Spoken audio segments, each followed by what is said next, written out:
We've all been there. You're overanalyzing a text that took them 8 hours to send. You're justifying their inconsistency because of how amazing they were at the start. You're reacting.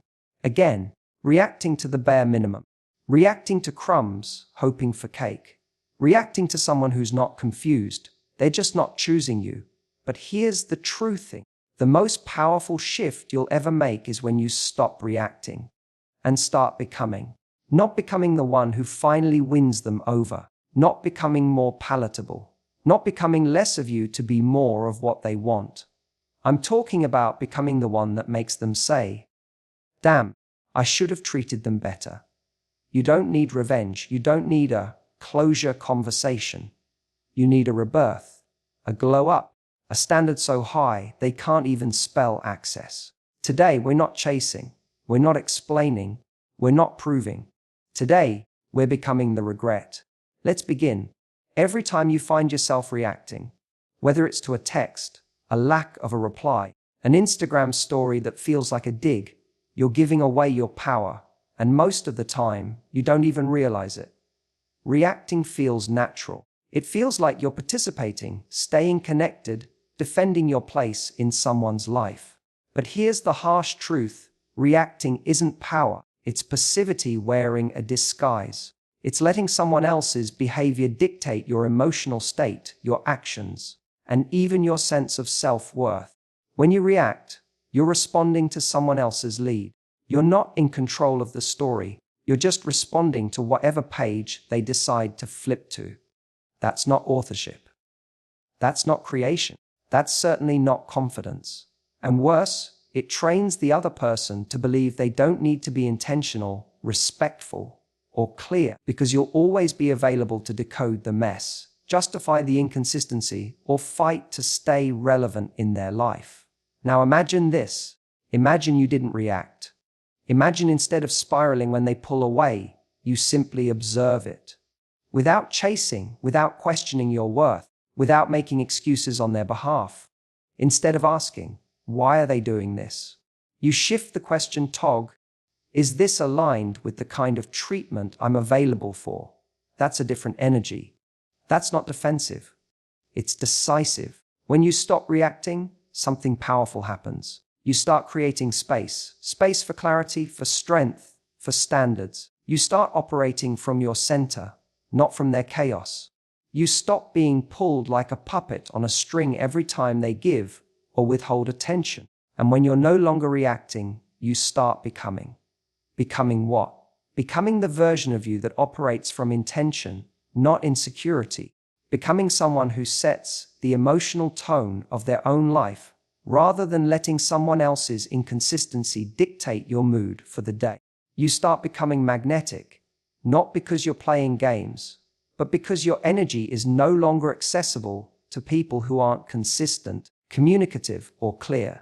People notice that. They feel it. When you stop reacting, they feel the gap where your validation used to live. They feel the absence of your over-explaining, your check-in texts, your just wondering if you're okay messages.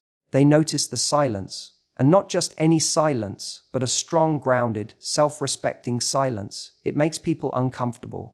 It makes people curious, and in some cases, it makes people regretful. You see, when someone doesn't feel your energy chasing, they have to sit with themselves. They don't get to avoid accountability by watching you scramble. They don't get to be lazy with your heart. Instead, they're left to think, reflect, and, if they've lost something valuable, regret. But this isn't about playing power games. This is about emotional maturity. It's about reclaiming authorship of your own story. You're not here to audition for someone's love. You're here to become someone who no longer even applies for in movies where the script was never written with your worth in mind. This is the foundation. This is the beginning. Because when you stop reacting, you stop living in survival mode and start living in self-respect. That's when your actions become powerful, not performative. That's when your energy becomes rare, not reactive. That's when you stop begging to be seen and start being remembered. Let them watch. Let them realize. Let them regret. But you're done reacting. You're becoming. There's a strange kind of power in silence. Not the passive kind where you're secretly hoping they'll notice you're gone, but the intentional kind, the kind that says, "I've said enough." It's the kind of silence that echoes louder than any final word or dramatic message ever could. Because here's the true thing: people can argue with your words, twist them, ignore them, or deflect them. But they can't argue with silence. Silence forces people to sit in the space they created. When someone starts treating you like an option, when they pull away without explanation, give you mixed signals, or act like your presence is guaranteed, your instinct might be to speak louder, to explain, to ask, to fight for clarity. That instinct comes from love, from fear, from wanting answers. But it's also the very reaction that can weaken your position. When someone shows you inconsistency or disrespect, and you keep responding, you teach them something dangerous: that they can treat you carelessly and still have access to your attention. Silence is not weakness. In fact, it's one of the strongest responses you can give. It communicates boundaries without drama. It says, "I noticed, and I'm adjusting accordingly." It doesn't beg. It doesn't chase. It simply exits the conversation that no longer deserves your voice. And that's where the shift begins. Because when you go silent in the right way, it stops being about the other person and starts being about you. About your peace, your standards, your self-respect. People often fear silence because they think it means giving up. But silence isn't about surrendering. It's about protecting. When someone can't or won't meet you where you are emotionally, continuing to speak into that space is like shouting into a void. You end up exhausting yourself trying to build a bridge over a canyon they refuse to cross. Silence, in contrast, pulls back that energy and says, "I won't keep reaching across a one-sided connection." And the people who took your presence for granted, they'll feel it. Maybe not immediately, but eventually. Because silence has weight, it lingers, especially when someone was used to you filling every awkward gap, every delayed reply, every inconsistent gesture with effort and forgiveness. Suddenly, there's a space they can't fill with excuses, a space where your voice used to be, replaced by stillness and distance. That space, that's where realization lives, that's where regret starts to grow. This isn't about being petty or withholding. It's not the cold shoulder or the silent treatment. It's not about manipulating someone into missing you. It's about having the courage to stop feeding energy into places that drain you. It's about walking away from chaos without needing to burn everything down. Silence, in this sense, is closure without needing to beg for it. It's your way of saying, "I gave enough, now I'm giving to myself." There's also something deeply attractive about someone who doesn't fight to stay in spaces where they aren't being met. It's the energy of someone who knows their worth. Someone who doesn't perform pain but transforms it. That kind of silence, it speaks volumes. It turns confusion into curiosity. It turns absence into impact. It leaves people wondering, not because you vanished, but because you chose peace over noise. So next time you're tempted to send that long message, to ask them why, to make your case, take a breath. Ask yourself, is this communication or is this a reaction? Is this about connection or is it about control? Because sometimes the most profound thing you can say is nothing at all. Let them sit with your silence. Let them wonder. Let them feel the cost of losing someone who used to respond. And you move forward, quietly, powerfully, unbothered. There's a difference between competing and transcending, and most people don't realize they've been stuck in competition mode for far too long. Competing says, "Pick me." It says, "Let me prove I'm better than the others. Let me convince you I'm worth it." But transcending, that says, I'm not even playing this game. It's walking off the field because you've realized the prize isn't actually worth chasing if it means you have to shrink, fight, or beg to be seen. When someone treats you like an option, it's easy to fall into the trap of trying to stand out. Maybe they're keeping their options open, dating multiple people, or simply being vague and non-committal. So you find yourself overperforming, responding faster, dressing better, being more available, putting more energy into trying to win. You tell yourself if you could just be a little more attractive, more interesting, more understanding, they'd finally choose you fully. But the real issue isn't who they're seeing or what they're doing. The issue is that the moment you start competing for someone's attention, you lose sight of your own value because you weren't meant to be in competition for what is rightfully aligned with you. Love, respect, connection. Those things are not prizes to be earned by outperforming someone else. They are given freely by those who recognize your worth. And anyone who needs convincing to choose you is already showing you they don't see you clearly. Why fight to stay in a room where your value isn't being honored? Why audition for a role in someone's life when you're the damn director of your own? Transcendence means you stop playing small games. You stop trying to be better than the other options and start becoming someone who's simply in a different league, not out of arrogance, but out of self-respect. You raise your standards. You focus on your growth. You stop trying to become their type and start becoming the type of person who doesn't even entertain inconsistent energy. When you do that, when you step into that mindset, everything changes.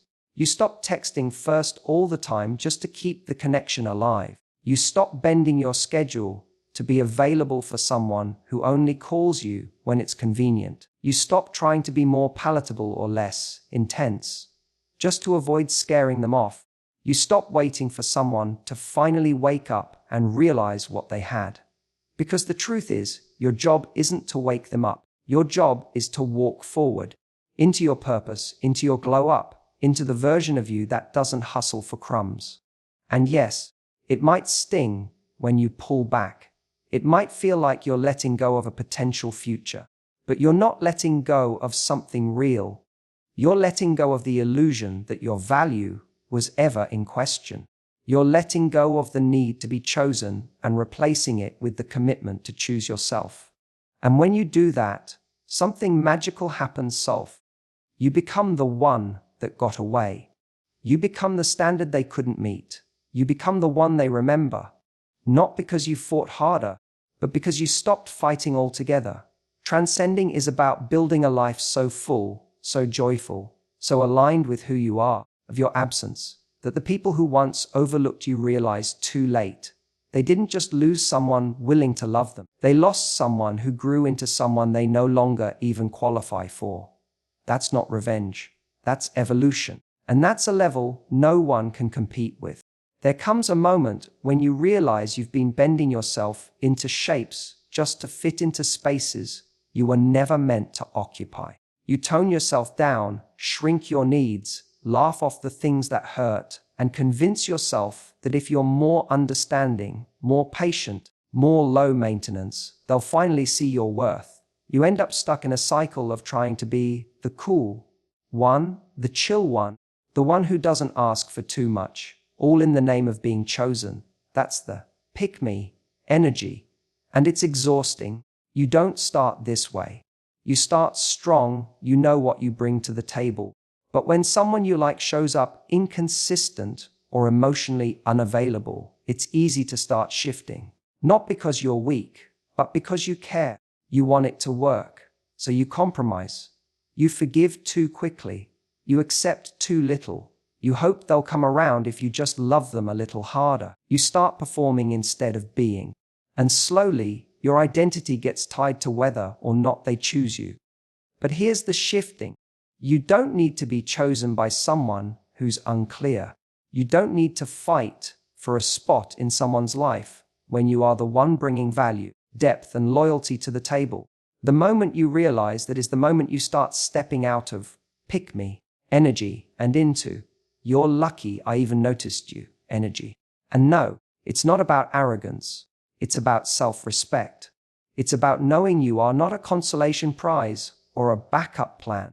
You are not something to be decided on later. You are not waiting in the wings while someone figures out what they want. People treat you based on the energy you carry. If you show up like you need to be earned, they rise to the occasion. But if you show up like you're just grateful to be considered, They feel that too, and they treat you accordingly. So the key is not to yell louder, love harder, or play it cooler. The key is to remember who you are. Because the moment you start embodying that quiet, grounded confidence, people have no choice but to either rise to meet you or move out of the way. You don't prove your worth through emotional labor. You don't earn love by waiting, hoping, or over-explaining. Real connection doesn't require you to campaign for it. The right people won't make you feel like you're too much. They'll meet your energy with clarity, consistency, and care. You won't have to decode every message or second guess every interaction. You'll feel seen, not just tolerated.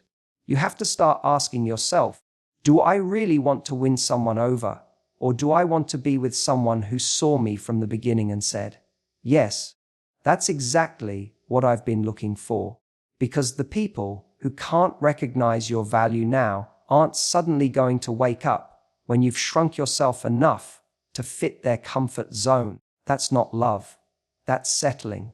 That's molding yourself to be more convenient instead of being fully expressed. There's nothing wrong with having a big heart, with caring deeply.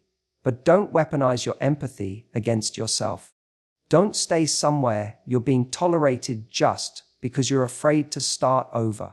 You're not asking for too much. You're just asking the wrong person. And when you finally stop trying to be picked and start standing in your fullness, something shifts. You become the person who others look back on and realize they didn't lose someone ordinary. They lost someone exceptional. They lost someone who was never meant to compete, only to be recognized. Sometimes the best comeback is no comeback at all. Not because you're being passive or afraid to speak up, but because you've reached a level of peace that no longer requires a performance. You don't need to prove you've moved on. You don't need to show the glow up. You just live it. That's the energy of glow up. Show up. Shut up. It's not silence out of pettiness. It's silence born from elevation, from maturity, from the knowing you've got better things to do than narrate your healing. When someone loses access to you, really loses access, they'll try to look for signs that you're still paying attention. A story posted just for them. A subtle quote you hope they'll read between the lines. That one photo where you look amazing, hoping they'll see it and feel something. It's natural. You want to be seen. You want them to notice. But eventually you realize that true growth doesn't need an audience. Healing doesn't have to be advertised. When you truly glow up, it's not to trigger a reaction. It's because you've stepped into something higher. Showing up for yourself isn't always glamorous. It's not always aesthetic or shareable. Sometimes it looks like unfollowing quietly, blocking without a big announcement, saying no and not explaining why, getting up, going to work, going to the gym, having dinner with people who actually show up for you, and doing all of it without the hidden hope that someone else is watching. That's when you know you've shifted, when you stop performing your evolution and start living it. You don't need to clap back. You don't need to tell your side of the story to every mutual friend. You don't need to post passive-aggressive messages or prove you're doing better without them. Because the truth is, if you still need them to notice your growth, you're not all the way free yet. And that's okay. It takes time. But freedom doesn't announce itself. It just is. It lives in your peace.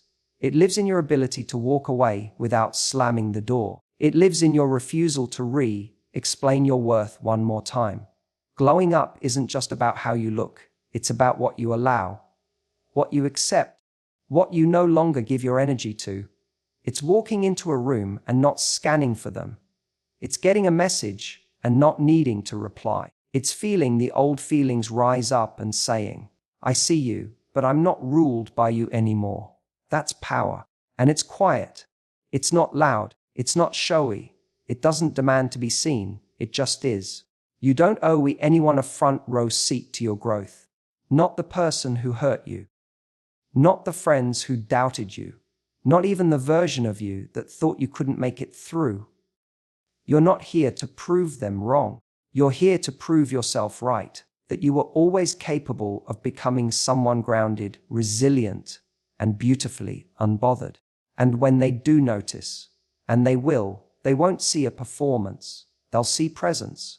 They'll see peace. They'll see someone who doesn't flinch when they pop back up. Someone who no longer reacts, explains, or tries to fix the narrative. And that quiet confidence, that's what hits hardest, because it says, without a single word, I've moved on, and I'm not waiting for you to catch up. That's not silence for effect. That's silence because your energy has moved somewhere better. And not everyone gets access to where you're headed. Becoming the regret doesn't mean trying to make someone miss you. It's not about orchestrating your life to trigger their guilt. It's about becoming someone so aligned, so whole, so powerful in your presence, that when they look back, they realize they didn't just lose a person, they lost a turning point. You stop being a chapter. You become the lesson. People don't always notice what they have while they have it. They mistake your loyalty for convenience. They confuse your forgiveness with weakness. They assume you'll always be there because you've always been there. But the moment you choose yourself over the version of you that kept shrinking to keep them comfortable, something changes. You begin to rise. Quietly, steadily, not out of spite, but out of clarity. At first, they might not notice. That's the part that stings. You think, I finally walked away. Why don't they care? But the truth is, most people don't feel the loss until they realize they can't access you anymore. Until they reach for the version of you that would have answered at midnight, and that version no longer exists. Until they try to joke their way back in, and you don't even find it funny. That's when the regret begins. Not when you leave, but when they realize there's no way back. But becoming the regret isn't about waiting for that moment. It's about doing the work for you. Healing not to impress, but to be at peace. Leveling up not to flex, but to expand. You stop checking their feed. You stop wondering what they're thinking. You stop living in the echoes of their validation. Instead, you start filling your world with people, habits, and choices that nourish you, not confuse you. You build something they can't touch, not because you're hiding, but because your new frequency no longer invites old patterns. And one day, when you least expect it, they'll think of you. Maybe they'll hear a song or pass a place or feel a random ache. And for a moment, they'll remember the way you loved them, the way you showed up, the way you made them feel safe, seen, understood. But by then, you won't be the same. You'll be further, fuller. You'll have already turned the pain into perspective, the chaos into clarity, the heartbreak into high standards. This isn't about bitterness. You're not holding on to what happened. You're not looking back hoping they see you now. You're not performing healing. You're living it. And that's what makes it hit harder, because your absence speaks in ways your words never could. It shows them the cost of losing someone who would have gone to the ends of the earth for them. It shows them what it looks like when access is lost, not out of anger, but out of evolution. You become the regret not by playing games, but by playing your part in your own transformation. You no longer want them to miss you. You just know they will. And you're okay if they don't, because the real win is that you've become someone unforgettable to yourself. You've learned to honor your boundaries, protect your peace, and hold your heart with care. That's the kind of energy that echoes. That's what lingers. And if they do regret it, that's theirs to carry. Your job was never to prove your value. It was to remember it. And now that you have, nothing else needs to be said. You didn't become the loss. You became the lesson. And some people don't realize the difference until it's far too late. So now you know. You're not here to react. You're not here to chase clarity from people who thrive on confusion of your absence. You're not here to compete for someone who doesn't even know what they're looking for. You're here to become the version of you that walks away without flinching, that no longer explains, justifies, or proves. The version of you that knows peace is more valuable than attention. That knows silence is a sentence. That knows you never needed to be picked. You were always the prize. Because the truth is, the moment you stop showing up for people who don't show up for you, you become unforgettable. Not because you forced it, not because you chased it, but because you embodied it. Let them regret. Let them watch. Let them wonder. You're not waiting anymore. You're becoming. And that's your power. Thank you.